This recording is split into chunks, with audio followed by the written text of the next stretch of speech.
I do research before the interview, and it said that Don't go too deep. Don't go too deep in that research. your movie in There's Scott Skeleton. 2022 was like one of the most watched cable TV movies or something. Isn't that crazy? In terms of the laughs, was it all you guys? Like, did you guys add a lot to the script in terms of that, just on the spot? Or when you actually get into the world, there's a lot of opportunities that present themselves for humor, and these guys are so quick, and we sort of just jump on each other. The entire cast was so talented.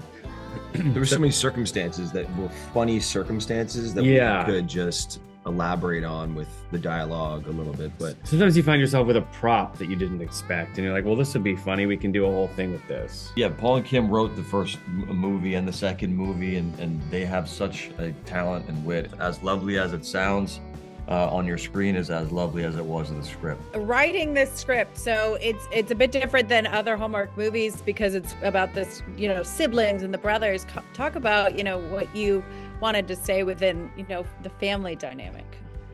When Kimberly and I set out to write these movies, we always try to find a central theme. And in this one, it was really important to look at the idea that regardless of where you find yourself in life, financially or emotionally, wherever you are, you're good enough just as you are. This idea that we should be able to love ourselves regardless of what's happening, and that we are lovable, and that we will be okay, and we do have people that love us, and we have family, and just coming to terms with who you are and accepting it. There's so much power. There's like, we keep saying there's beauty in the mess.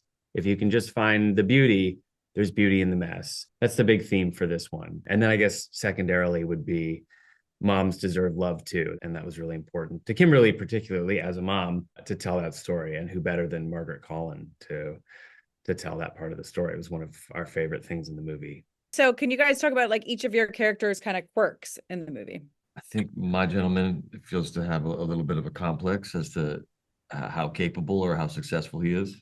Yeah, I think we all have complexes. For sure. For Stefan, his quirk is that he just will do anything to distance himself from who he really is. He wants desperately to believe that he doesn't have any issues with anxiety. His entire life is a quirk. He is one big quirk, and his whole journey is coming to accept that, again, he's lovable because of it, not in spite of it. That's his journey. Yeah, Luke has just lost track of who he is. He's a dad first. 5 years have passed by, and he used to be the man of the house. He used to be the man of the fire station. He was the young buck that was getting auctioned off for the most amount of money and, main centerfold in the calendar. And all of a sudden, 5 years has passed, and he's no longer any of that. Tasteful, the fireman's calendar with clothes. Or not. I don't know. Wow. Luke Brenner's secret life. So many calendars. Realizing who he is, who he was, and no longer is anymore, which I think a lot of parents can relate to. I'm a dad to two young boys, and all of a sudden 9 years has passed with one of them. I lost track of a lot of those years. And all of a sudden I'm like, whoa, I got to slow things down. Your identity also starts to become dad. Yeah. You're exactly. Dad. You're not dad. Like globetrotting movie star. You're dad. It's a big shift. And I think a lot of people experience that.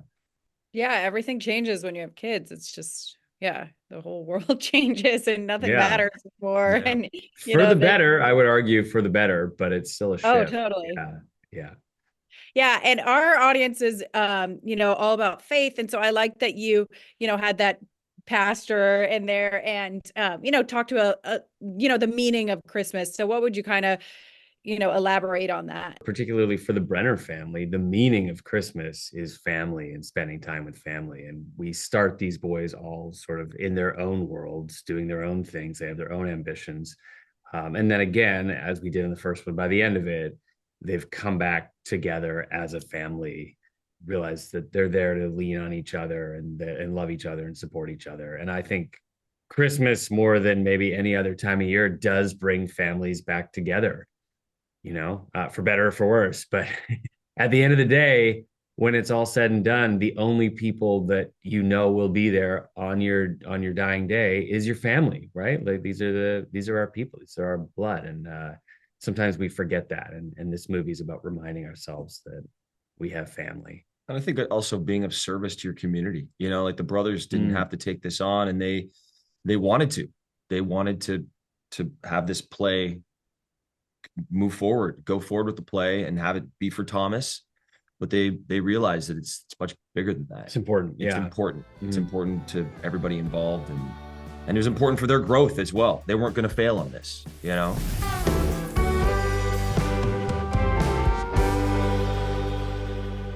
If you enjoy videos that follow your values like ours, and you want to help us continue, go to movieguide.org/donate, because we're actually a nonprofit. You may not know that, but we're working in Hollywood every day to help families have more choices that follows their values. And also subscribe right now.